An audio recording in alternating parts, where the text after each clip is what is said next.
Coming up on The Potter's Touch. It is the most frequently asked questions other than about personal relationships. It is the most frequently asked question that I get from people. I don't know my purpose. I'm not sure I'm walking in my purpose. How do I know, when purpose is so important, how do I know that I'm doing what I was created to do? Most of us are just getting by.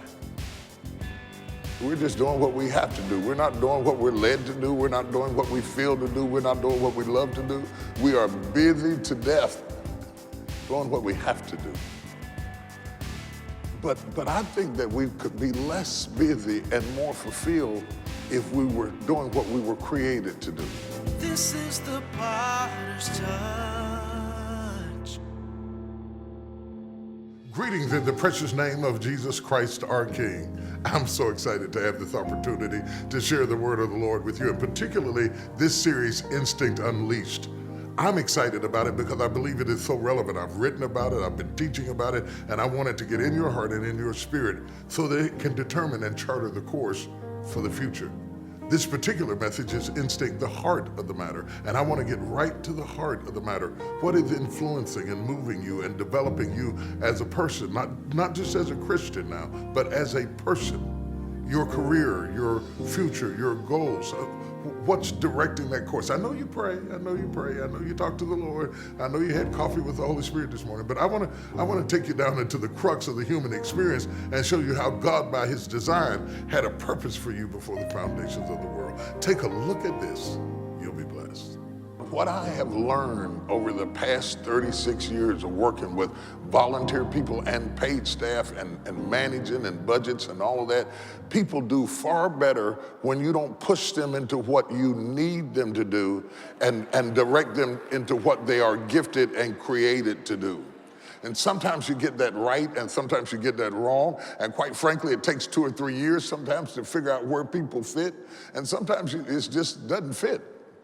It's just not a good fit for you. But finding out what works is very, very important. And no matter what's on the resume, no matter what they said in the interview, after a while, you watch what people gravitate to.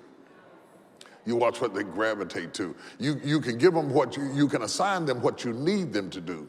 But as a leader, you have to watch what they gravitate to, because what they gravitate to is harmonious with their instincts and their best giftings and their highest values. That doesn't mean that they can't evolve into other things. That doesn't mean that you don't change as you grow and to have the flexibility to change, because some of you have morphed into a different person.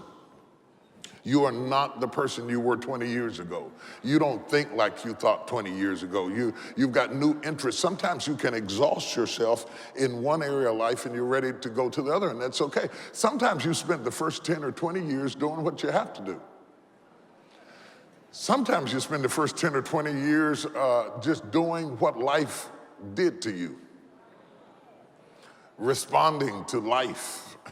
Responding to bad choices and bad situations. And you get halfway up the hill and you say, before I get out of this planet and leave this galaxy, I would like to know who I am and flow in the area that I was created to flow. And when you do that, you function much better. Are you following what I'm saying to you today? And so I've been teaching transformation since the first of the year, and today and last Sunday I've been talking about instincts. I will continue that next Sunday and perhaps even one more Sunday because I really want to really delve down into this and make sure you get it. And today I'm going to be talking about the heart of the matter, the very heart of the matter. And I'm going to give you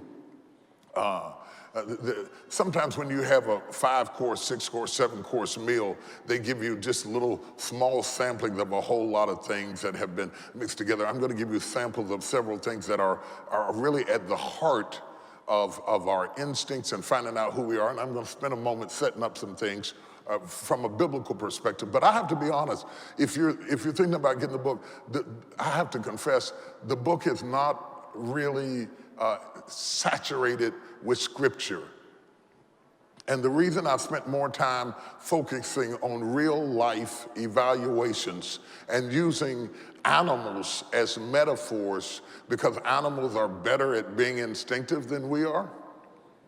And I did it like that because sometimes, church people, we do church better than we do life.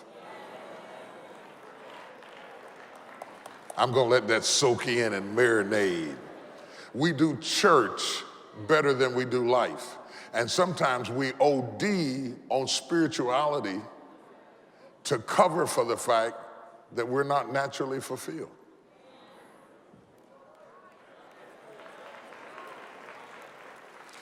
But God doesn't want to be a supplement in your life. He doesn't want to be a cover or a mask for all the things that are not happening in your life. And I want to drill down into some things that I think are very, very important. There is, as we broach this subject today, I'm going to start from an odd place, but I thought it was a good point to use, and I want to get into it. I want you to look a moment at this interesting conversation. It is in the heart of the 4th chapter of the Gospel of St. John. It's right in the heart of it, and it's almost, you know, where Jesus is having the conversation with the woman at the well. And they're having this big experience, and I won't get lost into that, but a life-changing experience goes on with her.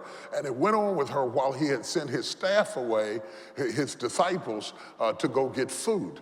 And when they come back with the food, Jesus has been sitting by the well talking to this woman. Evidently, it must have been some time to go by, because they said to him, you need to eat. You know, the funny thing about people that serve you and that work in your ministry or work on you, it starts out you giving them orders. After a while, they're giving you orders. And so they're having a conversation with Jesus saying, you need to eat. And it goes like this, in John 4, verse 30 through 34. Then they went out of the city and came unto him. In the meantime, while his disciples prayed him, saying, Master, eat. See, I was right. But he said unto them, check this out, I have meat to eat that ye know not of. They say, you need to eat. He said, I'm eating in a dimension that you don't even understand. What does eating mean? You need to be fulfilled. You need to be fulfilled. And he says, I'm fulfilled in an area that you know not of. Therefore the disciples said unto him, somebody must have brought him something to eat while we were gone to the store. Listen at them struggling to have communication. And Jesus said unto him, my meat is to do the will of him that sent me and to finish his work. Now, what I want you to understand, not to get so engrossed in the theology of the text that you miss that there is a huge communication problem going on here. He is being fed in a dimension that they don't understand. They are bringing him food in a dimension that he doesn't need. They are coexisting together. They are working together, and they are having a two-dimensional conversation,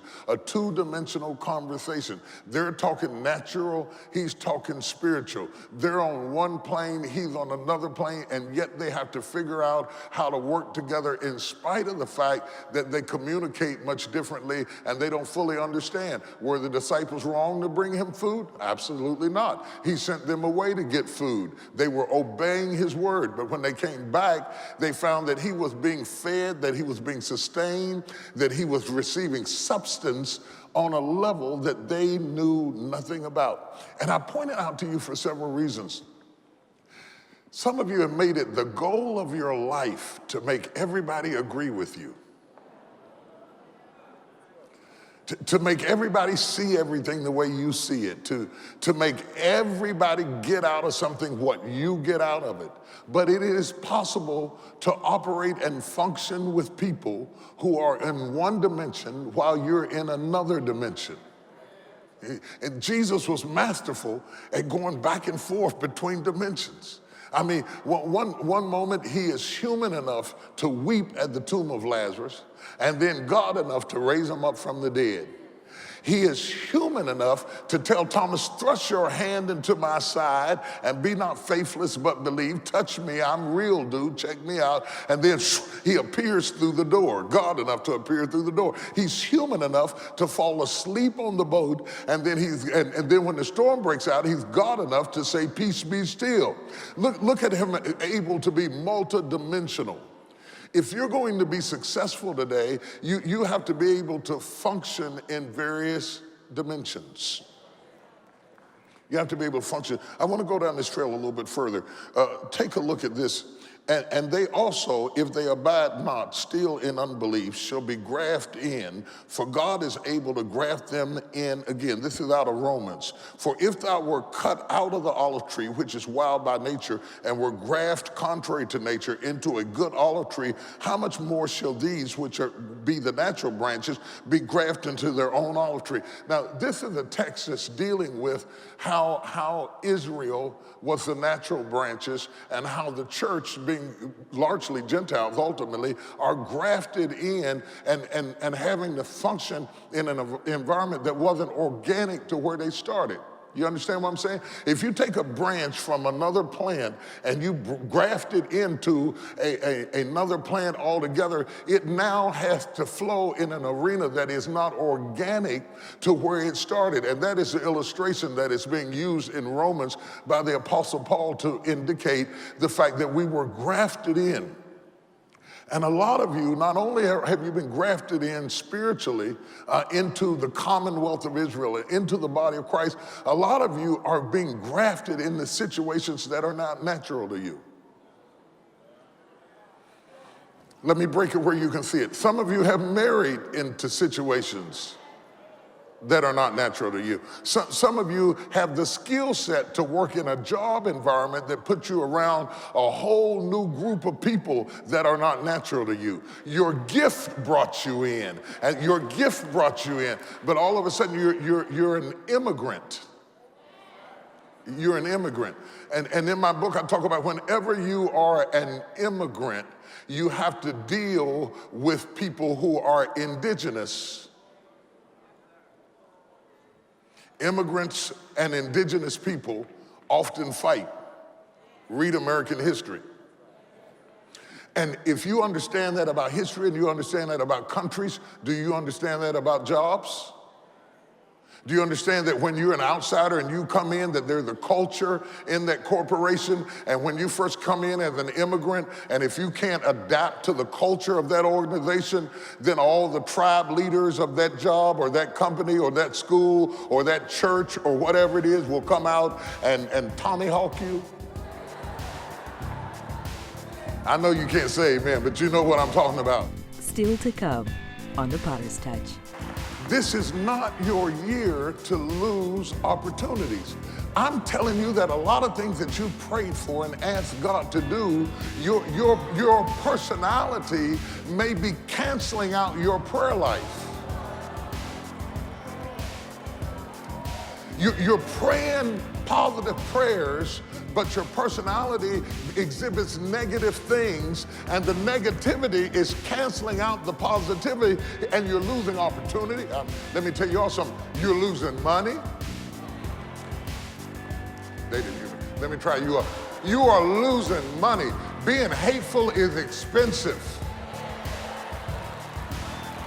Being narrow-minded will cost you everything. When you are called from the familiar into the unknown, you're going to have to be a man of faith and a woman of faith, or you'll never be able to pull it off. Frustration comes when you are built to do 40, but you are stuck in a 5-mile-an-hour zone. Rise to your God-given greatness with your instinct unleashed. With your gift of any size, you'll receive the message The Lion's Lair on CD. And with your gift of $70 or more, you'll receive the entire 5-part series Instinct Unleashed on DVD, as well as your very own Instinct Magnetic Bookmark set. Just because you were born in the circumstance doesn't mean you have to stay in the circumstance. With your gift of $145 or more, you'll receive the Instinct Unleashed gift set that includes the DVD series, the Instinct Magnetic Bookmark, the Instinct Book, as well as the Instinct Workbook, offering a back and forth experience between you and Bishop on every page. Unleash the power of your instinct today. I want to talk to women who are called to go into the next dimension. This is the life-changing event of the year. No way you can go home the same after this. No way. You are coming into the next dimension any way you can. Make some noise if you're here. Register today for Woman Thou Art Loose 2014. Call 1-800-BISHOP-2.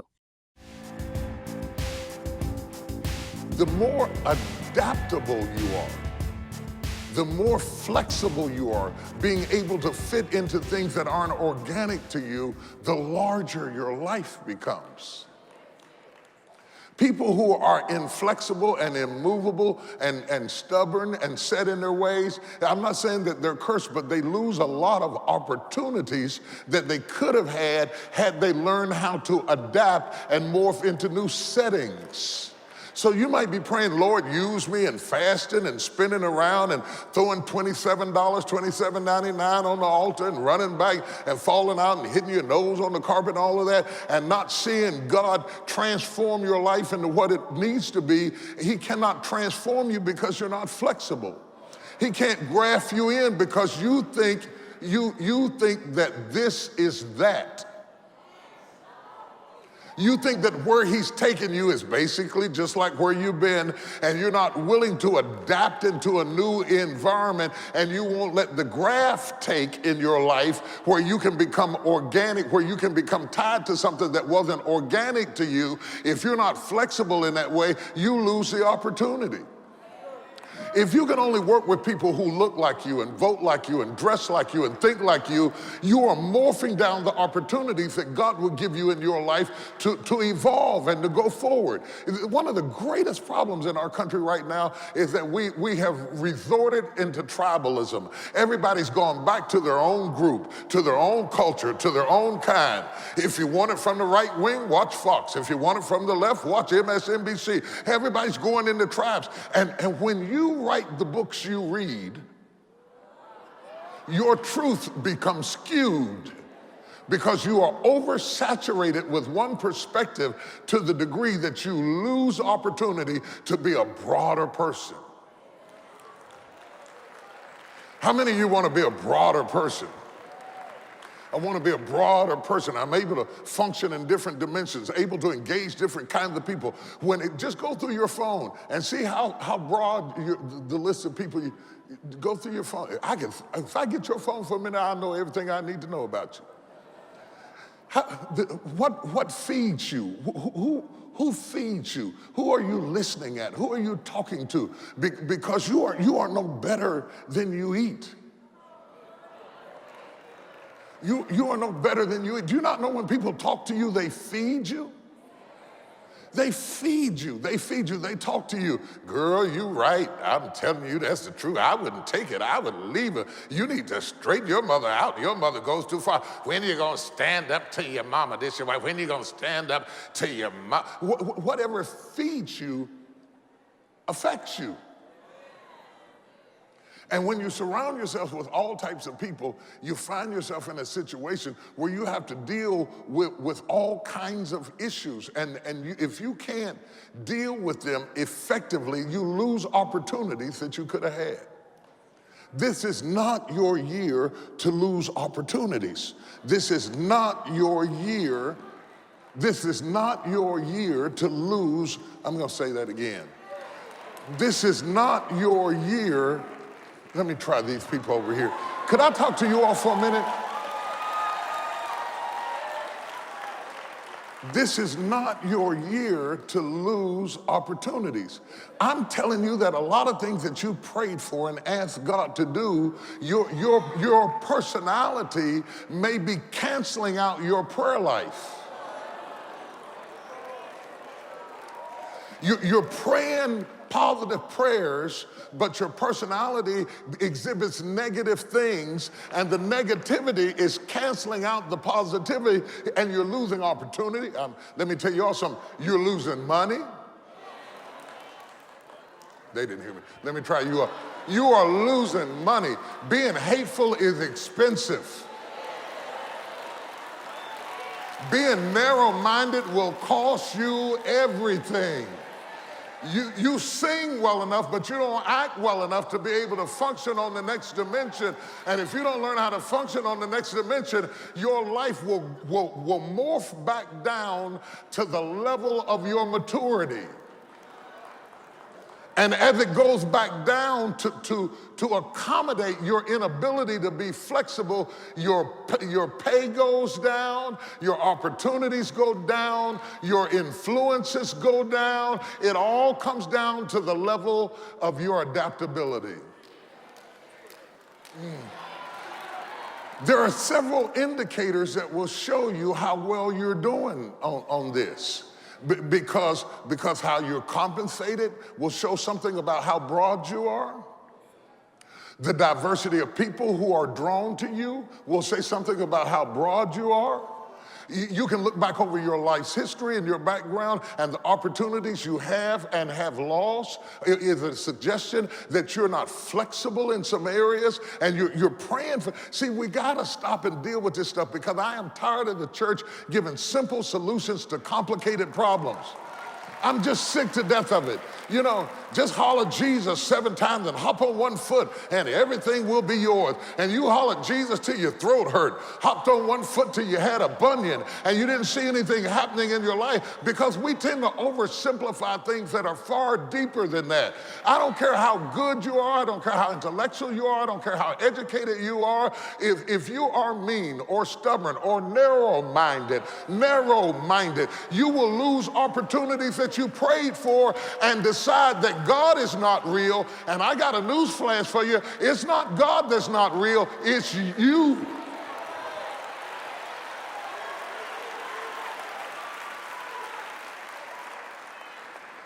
Touch your neighbor and say, the question is not whether God is real. The question is, are you real? Are you real? Are you real broad? Are you real flexible? Are you real teachable? Are you real humble? Are you really ready to be a student in life? Are you really ready to grow? Are you really ready to challenge yourself? Are you really ready to evolve? Are you really ready to open up your heart to the possibilities that you haven't even touched yet? Do you not know? Some of you have been here half a century and never left your community. You have been here a half a century, and in your whole life, your life has been limited to a certain scope of people who think, look, act, dress, feel like you do, and you think you have lived this world. You haven't touched this world, you just touch your corner. Just your corner. Just your corner, and it's time to get out of your corner. It's time to get out of your corner. Oh, God, help me say this. It's time to get out of your corner. And when God gives you opportunities, he gives you chances to step into new dimension. It's you that cancels out those chances by how you handle those opportunities. My God, I'm preaching better than you're responding.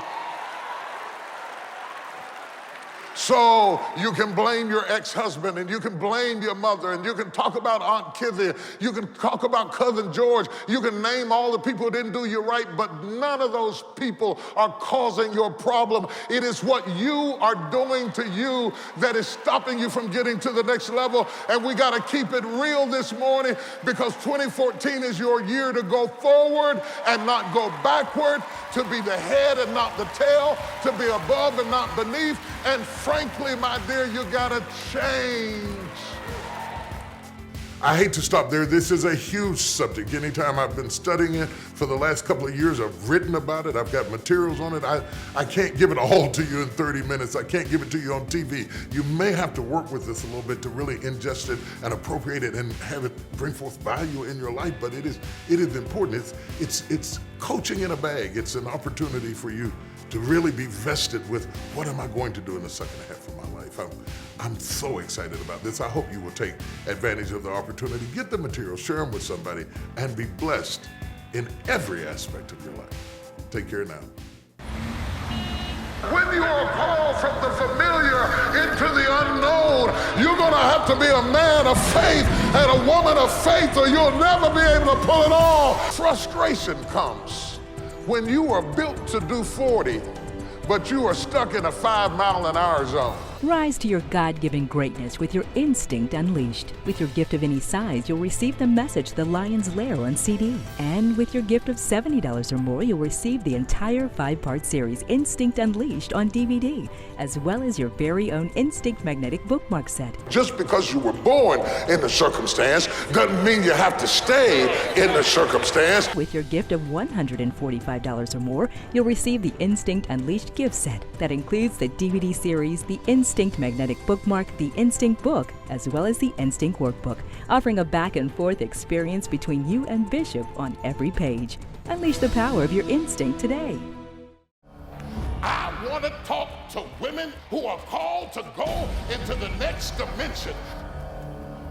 This is the life-changing event of the year. No way you can go home the same after this. No way. You are coming into the next dimension any way you can. Make some noise if you're here. Register today for Woman Thou Art Loose 2014. Call 1-800-BISHOP-2. Next time on The Potter's Touch. The giraffe is 16 to 20 feet tall. That's tall. 16 to 20 feet tall. That's a big joker. That joker's up there. Look at it. Can you imagine what life looks like from up there? To be that tall, to be that tall. His neck is 9 feet long. He's got a long neck. God built him with a long neck and gave him long legs. The body is not that big. The body's not that big, but what's really big is the neck. The neck and the legs gives him the ability to see on another level.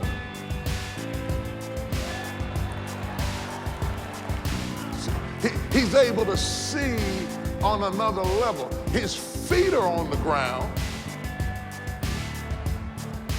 His feet's on the same ground as the rabbit and the turtle and everything else that's crawling around. His feet's right down with the rest of them. But his head is so far up in the air that he can see things that other people don't see.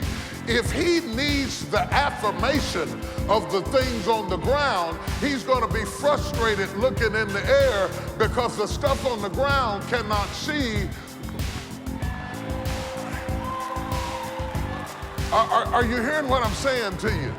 So while his feet are in one dimension, his head is in another dimension, and he's eating vision and victuals. He's eating on the level that he's seeing. He's eating on the level that he's seeing. He's eating on the level that he's seeing.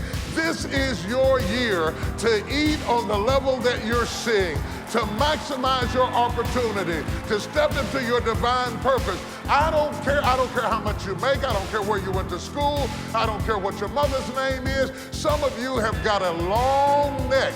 Your feet might be down here. Your feet might have started over here, but you got a long neck to see into the next dimension, and it's high time for you to eat on the level that you're seeing. Am I talking to anybody today?